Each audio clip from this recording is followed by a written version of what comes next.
بالغیب کا لفظ غائب سے آیا ہے، جس کے معنی جو بھی آنکھوں سے اوجھل ہو یا دکھائی نہ دے۔ غیبت کا لفظ بھی اسی سے نکلا ہے، جس کے معنی کسی کی عدم یا غیر موجودگی میں اس کے بارے میں بات کرنے کے ہیں۔ ماڈرن عربی میں غیبی کے معنی میٹا فزیکل کے ہیں۔ غیبی کے انگلش معنی اگر آپ سرچ کریں تو آپ کو میٹا فزیکل ملیں گے۔ مومن خود پر بھروسہ یا ایمان رکھنے والے کو کہتے ہیں، جو کوئی بھی اپنے باطن یا بالغیب کی دنیا میں اپنے رب اور اس کی مملکت یعنی کہ رسولوں، نبیوں، کتاب، شیطان، ابلیس، جنت، جہنم وغیرہ پر یقین رکھے۔ مومن ہی سے آمنو کا لفظ نکلا ہے، جو کہ فارم 4 ہے، جس کے معنی خود پر یقین کرنا ہے۔ جب تک ہم خود پر بھروسہ نہیں کریں گے ہم آگے نہیں بڑھ سکتے، نہ ہی دنیاوی، روحانی اور نفسیاتی سفر میں ہم کبھی بھی آگے بڑھ پائیں گے، یعنی ہمیں کامیابی نہیں ملے گی۔ لہذا خود پر ہر میدان میں بھروسہ کرنا بہت ضروری اور ایک خوشحال زندگی کی چابی ہے۔ قرآن شروع ہوتے ہی کہتا ہے کہ ہمیں بالغیب پر ایمان رکھنا ہے، یعنی غیب کے ساتھ ایمان رکھنا ہے۔ قرآن تو بذات خود ہی پورے کا پورا بالغیب یعنی کہ باطن میں ہے۔ مثال کے طور پر قرآن کی چند اہم اصطلاحات اللہ، رسول، نبی، شیطان، ابلیس، ملائکہ، جنت، جہنم، یہ سب کچھ ہی ہمارے باطن میں موجود ہیں، جو کہ ظاہر کی آنکھوں سے دکھائی نہیں دیتے، لیکن کیا ہی حیرت کی بات ہے کہ ہمیں پھر بھی ان پر ایمان لے کر آنا ہے، اور انہی پر ایمان کے ساتھ ہماری کامیابی جڑی ہوئی ہے۔ تو آئیے دیکھتے ہیں سورۃ البقرہ کی پہلی 5 آیات، جو کہ بالغیب کی اہمیت کو اجاگر کرتی ہیں اور اسی کے ساتھ ساتھ تقویٰ یعنی ہوشیار، خبردار ہونا اور پھونک پھونک کے قدم رکھنے پر زور دیتی ہیں۔ بسم اللہ الرحمن الرحیم، الف لام میم،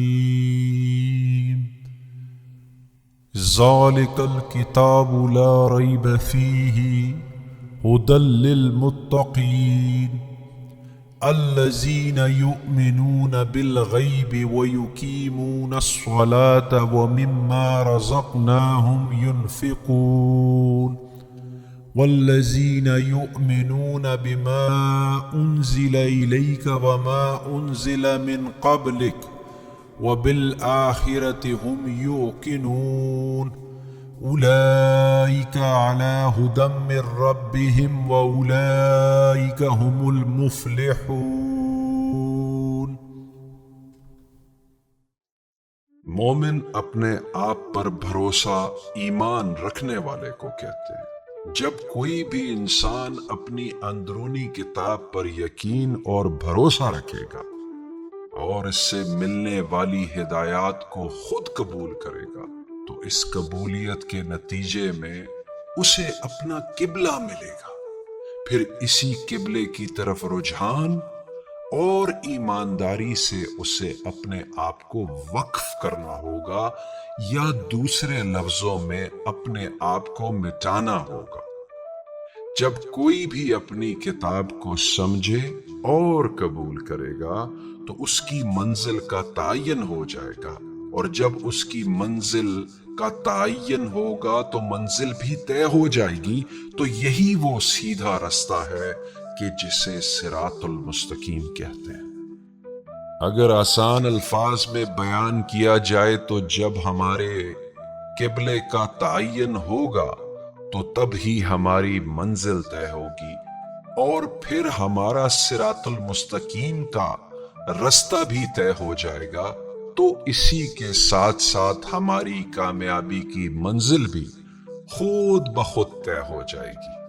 اسی لیے ہمیں اس قبلے کی طرف اپنا رجحان کر کے محنت یا کام کرنے کے ساتھ ساتھ اپنا وقت، اپنی انرجی، اپنا مال و دولت وغیرہ مکمل استعمال کرنا ہے۔ یہ ایک قسم کا قیمت چکانا ہے۔ اس قیمت چکانے کو عربی میں ينفقون کہتے ہیں کہ اپنے آپ کو خرچ کر دینا، اپنے آپ کو کسی کام کے لیے وقف کر دینا۔ یہ بھی فارم 4 ورب ہے۔ اس عمل کی وجہ سے جو ہدایت ملتی ہے قرآن کے مفہوم میں اس کو رزق کہا جاتا ہے۔ یہی سورۃ البقرہ کی پہلی 5 آیات کا مفہوم اور ایک کامیاب زندگی کا راز ہے۔ ابلیس، ملائکہ، جنت، جہنم وغیرہ یہ سب چیزیں ہم کو دکھائی نہیں دیتی، پر پھر بھی قرآن بولتا ہے کہ ان کے اوپر ایمان رکھو، یعنی ان کے ساتھ میں ایمان رکھو۔ یہ ساتھ میں چلیں گے تو ہی آپ کامیاب ہوگے۔ یہاں پر ایک سوال ہے، تو کیا والدین، بزرگوں اور مولوی صاحبان کی سنی سنائی باتوں پر اندھی تقلید ہی ایمان، بھروسہ یا قرآن کا یقین ہے؟ ہرگز نہیں۔ سنی سنائی باتوں کو بلا تحقیق کے ماننا کھلی گمراہی ہے۔ جب اللہ تعالیٰ نے ہمیں اپنی عقل اور فہم اور ہمارے اندر بالغیب کے اسرار سے نوازا ہے، تو پھر لوگوں کی بات پر بھروسہ نہیں، بلکہ اپنے اندر بالغیب کو محسوس کرنا بہت ضروری ہے۔ احساس دکھائی نہیں دیتا بلکہ محسوس ہوتا ہے۔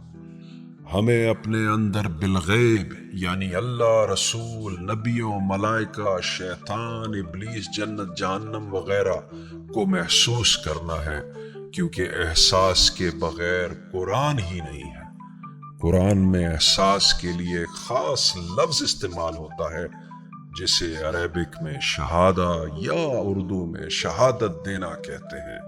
یہ گواہی آنکھوں سے دیکھ کر نہیں بلکہ اپنے بالغیب کو محسوس کر کے دی جاتی ہے، یعنی اللہ اور رسول کا خود کے اندر احساس یا شہادت یا ایکسپیرینس ہی اسلام کی پہلی سیڑھی یعنی کلمہ شہادت ہے۔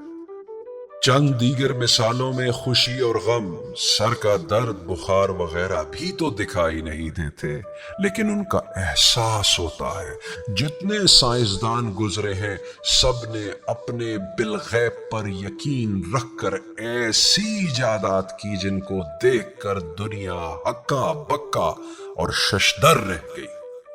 قرآن ہم سے بار بار مخاطب ہے کہ اپنے اندر کی قوتوں اور انرجیز کو پہچانو اور پھر ان پہ یقین رکھو۔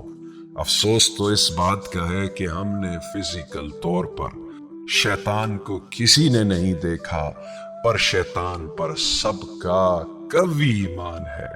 ساری کی ساری بے ایمانی، کرپشن، لالچ، ظلم و زیادتی وغیرہ کو لوگ ایکسپیرینس یا محسوس تو کرتے ہیں، لیکن اپنے اندر اللہ اور اس کی مملکت کو محسوس کیوں نہیں کرتے؟ آج کل کے برائے نام مسلمان اسی دنیا میں جہنم کو ہر لمحہ تو ایکسپیرینس کر رہے ہیں، لیکن تعجب کی بات ہے پھر بھی اس جہنمی حالت کو سمجھ نہیں پا رہے، اور مرنے کے بعد سزا اور جزا یعنی جنت اور دوزخ پر یقین رکھے ہوئے ہیں۔ اپنی حیوانی یا زمینی سطح پر پریشان و غمگین تو ہے، لیکن اس بات کا علم نہیں کہ سماوات یعنی ذہن کی اونچی سطح اور معراج یعنی عروج کیسے حاصل ہوتا ہے۔ صرف حیوانی سطح پہ یہی فکر کھائے جا رہی ہے کہ مال کیسے جمع کیا جائے، جائیداد کیسے بٹوری جائے، گیٹ رچ کوئک اسکیم کیسے حاصل ہوئی جائے، اوروں سے کیسے جیتا جائے، اوروں کو کیسے نیچا دکھایا جائے۔ قرآن پاک میں جگہ جگہ لکھا ہے کہ اللہ کی اطاعت کرو